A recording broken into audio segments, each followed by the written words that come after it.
మనకు పని లేదు.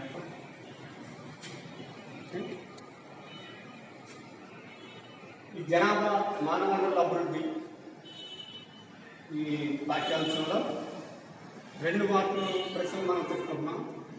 ఇందులో భాగంగా జననీ సురక్షా యోజన, జననీ సురక్షా యోజన జేఎస్వై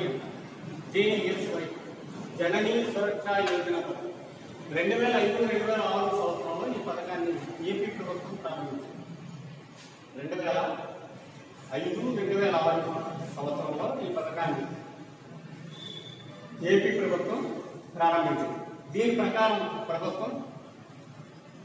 ప్రకారం ప్రభుత్వ ప్రైవేటు ఆసుపత్రులలో కాన్పులు జరిగేటట్లు గర్భిణీ స్త్రీలను ప్రోత్సహిస్తారు. అంటే ఇళ్ల దగ్గర పురుడు పోసుకోవడం, ఫెయిల్యూర్స్ ఎక్కువగా ఉంటాయి, అవకాశాలు ఉండవు.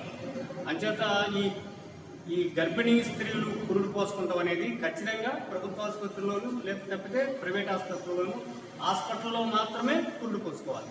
అప్పుడు ఫెయిల్యూర్స్ ఉండవు. వైద్య సదుపాయాలు, యంత్ర పరికరాలు అన్నీ అందుబాటులో ఉంటాయి. అవసరం వచ్చే శస్త్రచికిత్సలు చేసి తల్లి బిడ్డలుని క్షేమంగా బ్రతికించడానికి వైద్యులు ప్రయత్నించాలి. అంచేత అటు మాతా శిశు సంరక్షణ ధ్యేయంగా, అంటే మాతా శిశువులు ఇద్దరు మనకి క్షేమంగా ఉండాలి కనుక ప్రతి డెలివరీ కూడా ప్రభుత్వ ప్రైవేట్ ఆసుపత్రుల్లోనే జరపాలని గర్భిణీ స్త్రీలను ప్రోత్సహించాలి. తద్వారా ప్రసూతి శిశు మరణాల రేటును తగ్గించడం ఈ పథకం యొక్క ముఖ్య ఉద్దేశం.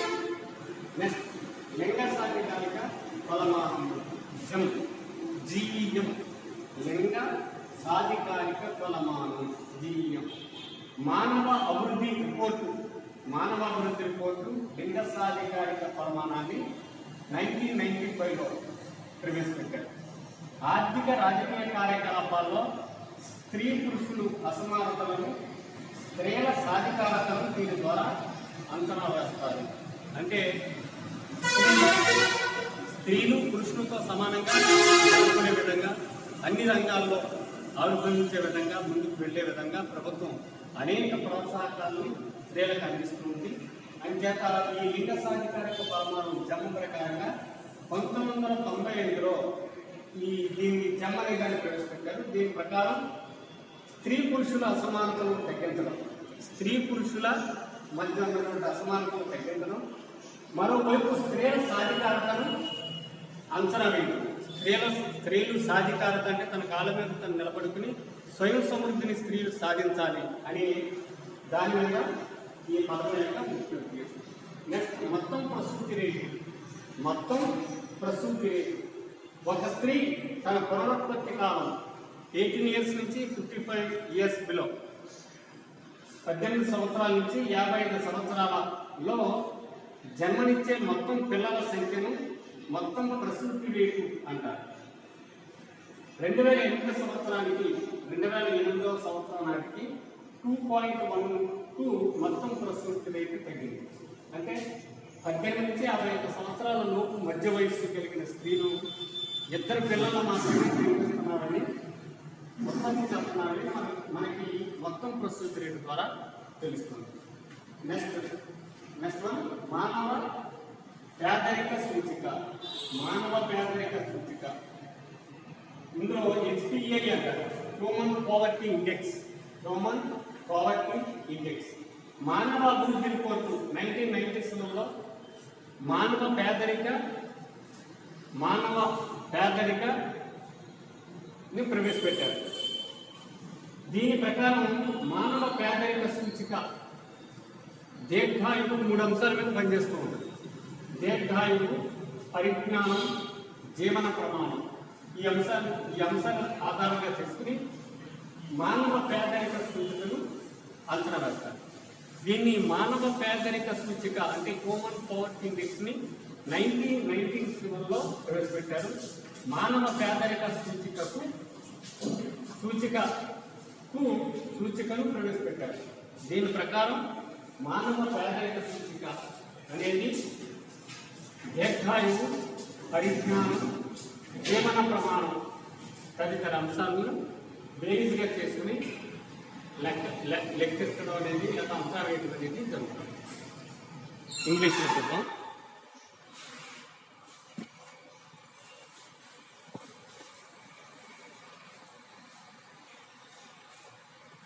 जननी सुरक्षा योजना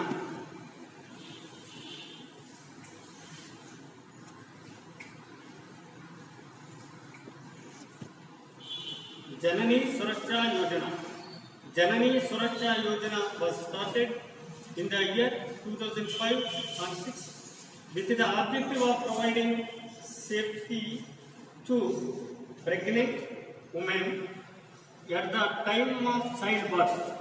It aims at encouraging pregnant women to have child delivery health institutions, private or public health institutions, and thereby reducing infant mortality rate IMR and maternal mortality rate MMR in the country.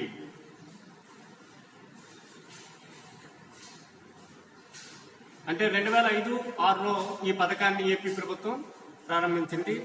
దీని ప్రకారం ప్రభుత్వ private వైద్యశాలలో ప్రతి గర్భిణీ స్త్రీ కూడా పురుడు పోసుకునే విధంగా గర్భిణీ స్త్రీలను ప్రోత్సహించి తద్వారా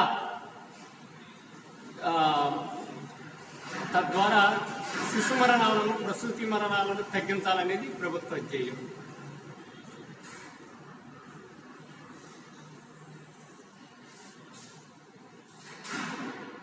next gender empowerment measure. Gender empowerment measure లింగ సాధికారిక కొలమానము. Gender empowerment measure. Gender empowerment measure was introduced in 1995. It is an important indicator that measure to extend active participation of women in economic and political life in the society. It is calculated or measured based on women participation in economic and political activities, gender inequality in economic and political participation, female empowerment. అంటే మానవ అభివృద్ధి report లింగ సాధికారిక అంటే ఆర్థిక రాజకీయ రంగాలలో స్త్రీలు పురుషులు అసమానతను తగ్గించడం, తద్వారా స్త్రీల సాధికారతను పెంపొందించడం ఈ పథకం యొక్క ఈ అంశం యొక్క లక్ష్యంగా చేసుకోవడం జరిగింది. Next total fertility rate. The term total fertility rate refers to the number of live births which a woman gives during her entire reproductive period or childbearing age. A high total fertility rate is not desirable in the society as it results in a rapid growth of population. మొత్తం ప్రసూతి rate ఒక స్త్రీ తన పునరుత్పత్తి కాలంలో జన్మనిచ్చే పిల్లల సంఖ్యను మొత్తం ప్రసూతి రేటు అంటారు.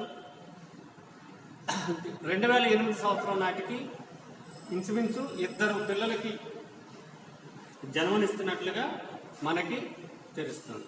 నెక్స్ట్ మానవ పేదరిక సూచిక HPI human poverty index.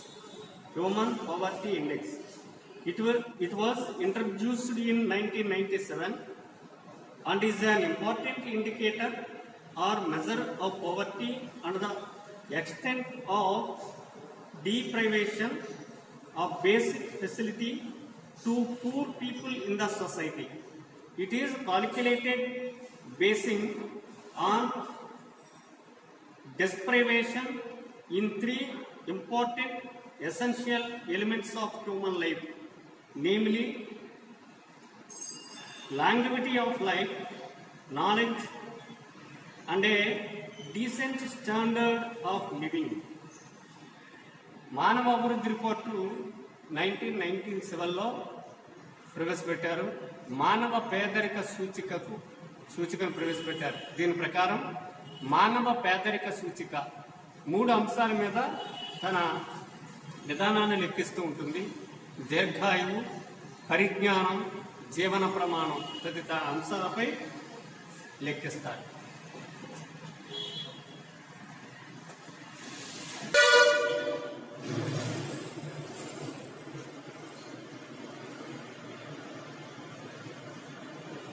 First లెసన్లో చూసుకున్నాం. ఆర్థిక వృద్ధి, ఆర్థిక అభివృద్ధి. ఆర్థిక వృద్ధి, ఆర్థిక అభివృద్ధి, గ్రోత్ అండ్ డెవలప్మెంట్. ఆర్థిక వృద్ధి అంటే ఆర్థిక వృద్ధి ఒక దేశం యొక్క వస్తు సేవలు వాస్తవిక ఉత్పత్తిలో పెరుగుదల, వస్తు సేవల వాస్తవిక ఉత్పత్తిలో పెరుగుదలను సూచిస్తుంది. ఆర్థిక వృద్ధి అనేది ఒక దేశం యొక్క వస్తు సేవల వాస్తవిక ఉత్పత్తిలో పెరుగుదలను సూచిస్తుంది. ఆర్థిక వృద్ధి ఏకముఖమైనది. ఇది అభివృద్ధి చెందిన దేశాలకు సూచిస్తుంది. ఉదాహరణకు America, Canada, Britain, Germany etcetera. అంటే పూర్తిగా అభివృద్ధి చెందిస్తుంది. దానికి ఒకటే అయినా అది కంప్లీట్ చేస్తుంది. అభివృద్ధి చెందినది. ఆర్థిక వృద్ధి అంటే ఆర్థికంగా వృద్ధి చెందిస్తుంది. ఆర్థికంగా గ్రోత్లోకి వెళ్ళిపోయింది. ఆర్థిక వృద్ధి అంటే ఆ దేశం యొక్క వస్తు సేవల వాస్తవిక ఉత్పత్తిలో పెరుగుతారు. వస్తు సేవల దేశం ఇప్పుడు అమెరికా ఉంది, కెనడా ఉంది, బ్రిటన్ ఉంది, జర్మనీ ఉంది. ఇవన్నీ అభివృద్ధి చెందిన దేశాలు. స్విట్జర్లాండ్ ఉన్నాయి, జపాన్ ఉన్నాయి. ఇవన్నీ అభివృద్ధి చెందిన దేశాలు. ఈ దేశాల్లో వస్తు సేవల వాస్తవిక పెరుగుదలలో, వాస్తవిక ఉత్పత్తిలో, వస్తు సేవల ఉత్పత్తి వాస్తవిక ఉత్పత్తిలో పెరుగుదల సూచిస్తాయి. దాన్ని ఆర్థిక వృద్ధి అంటారు. నెక్స్ట్ ఆర్థిక అభివృద్ధి. ఆర్థిక అభివృద్ధి అనేది ఆర్థిక వృద్ధితో పాటు సాంఘిక మరియు ఆర్థిక నిర్మాణంలో ప్రగతిశీల మార్పులను తెలియజేస్తుంది. ఇది బహుముఖమైనది. ఆర్థిక వృద్ధి అనేది బహుముఖమైనది. ఆర్థిక వృద్ధి అనేది ఆర్థిక వృద్ధితో పాటు సాంఘిక మరియు ఆర్థిక నిర్మాణంలో ప్రగతిశీల మార్పులను తెలియజేస్తుంది. ఇది వాస్తవికమైన భావన, అది ఏకముఖమైన భావన. ఆర్థిక వృద్ధి ఇది ఆర్థిక వృద్ధి వాస్తవికమైన భావన. ఇది అభివృద్ధి చెందుతూ ఉన్న దేశాలకు సంబంధించినది. ఉదాహరణకు చైనా, ఇండియా మొదలైన దేశాలకు ఆర్థిక అభివృద్ధి అని అన్వయిస్తుంది. మూడవది సంవత్సరాలు. ఒక సంవత్సర కాలంలో ఆ దేశ జాతీయ ఆదాయాన్ని ఆ దేశ జనాభాతో భాగిస్తే తలసరి ఆదాయం వస్తుంది. తలసరి ఆదాయం ఇచ్చుకుంటూ పర్ క్యాపిటల్ ఇన్కమ్ ఇచ్చుకుంటూ national income by total population. Next ద్వంద్వ ఆర్థిక వ్యవస్థ. ఒక ఆర్థిక వ్యవస్థలో రెండు రంగాలు, ఒకే ఆర్థిక వ్యవస్థలో రెండు రంగాలు ఉంటాయి. ఆధునిక రంగం మరియు సాంప్రదాయ రంగం. ఈ ఆధునిక రంగం, సాంప్రదాయ రంగం పక్కపక్కనే ఉండడాన్ని ద్వంద్వ ఆర్థిక వ్యవస్థ అంటారు. ఇంచుమించు అభివృద్ధి చెందుతున్న అన్ని దేశాలలో కూడా ఈ పరిస్థితులు ఉంటాయి. ఆధునిక రంగం ఉంటుంది, సాంప్రదాయ రంగం కూడా ఉంటుంది. ఆధునిక రంగం, సాంప్రదాయ రంగం పక్కపక్కనే ఉంటాయి. అంటే దాని నీడ మనం దానిలో పడుతుంటాం. ఈ రెండు రంగాలు, ఆధునిక రంగం, ఈ సాంప్రదాయ రంగం, ఈ రెండు రంగాల యొక్క నీడలో కూడా ఒకదాని మీద పడుతూ ఉంటాయి. అభివృద్ధి చెందిన ఈ దేశాలలో కూడా ఈ ద్వంద్వ ఆర్థిక వ్యవస్థ, డ్యూయల్ ఎకానమీ అనేది ఉంటుందని మనం చెప్పుకోవచ్చు. ఇంకా ఇంగ్లీష్ మీడియం స్టూడెంట్స్కి చెప్తాం. Economic growth. The term economic growth generally refers to a physical or quantitative increase in the output of goods and services in the country. In other words, it refers to the increase in the real output of goods and services. It is a narrow concept and simply refers to short-term quantitative changes. అదే చెప్పుకున్నాం కదా, ఏకముఖ వాస్తవిక ఉత్పత్తిలో పెరుగుదలను సూచిస్తుంది. Economic development. Next ఆర్థిక అభివృద్ధి. Economic development. Economic development is a broad concept and refers to both quantitative changes and the qualitative improvements like technical changes, institutional development, organizational changes and social development, etc. In other words, it refers to long-term change that takes place in the economy. అంటే ఆర్థిక అభివృద్ధి అనేది ఆర్థిక వృద్ధితో పాటు ఆర్థిక అభివృద్ధి అనేది ఆర్థిక వృద్ధిని సాధించడంతో పాటు సాంఘిక ఆర్థిక నిర్మాణంలో ప్రగతిశీల మార్పులను తీసుకురావాలి. ఇది ముఖ్యమైన అంశం. నెక్స్ట్, పర్ క్యాపిటల్ ఇన్కమ్, తలసరి ఆదాయం. The income per head or the income received on an average by each individual in a country is called per capita income.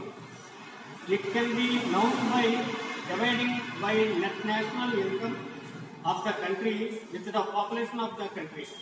Per capita income is equal to national income by total population. Next, last one, GL economy. A GL economy is a such economy where technical, advanced and technical, primitive and backward economies exist side or simultaneously. Indian economy is an example of dual economy since technically developed industrial sector and technically backward agricultural sector exist simultaneously. అంటే ఓ పక్కన ఆధునిక రంగం మరియు ఓ పక్కన సాంప్రదాయ రంగం పక్కనే ఉంటూ ఒకదానితో ఒకటి కలుపుకుంటూ ఒక పక్కన అంటే వ్యవసాయ రంగం, పారిశ్రామిక రంగం రెండు అభివృద్ధి చెందుతూ సేవల రంగాన్ని కూడా అభివృద్ధి చేయవలసిన పరిస్థితి ఉంటుంది. దీన్నే ఈ ఆధునిక రంగం, సాంప్రదాయ రంగం పక్కనే ఉండి ఆర్థిక అభివృద్ధికి తోడ్పాటును అందించేదాన్ని ద్వంద్వ ఆర్థిక వ్యవస్థ అంటారు. ఉదాహరణకు చైనా, ఇండియా ఉదాహరణలుగా మనం చెప్పుకోవచ్చు.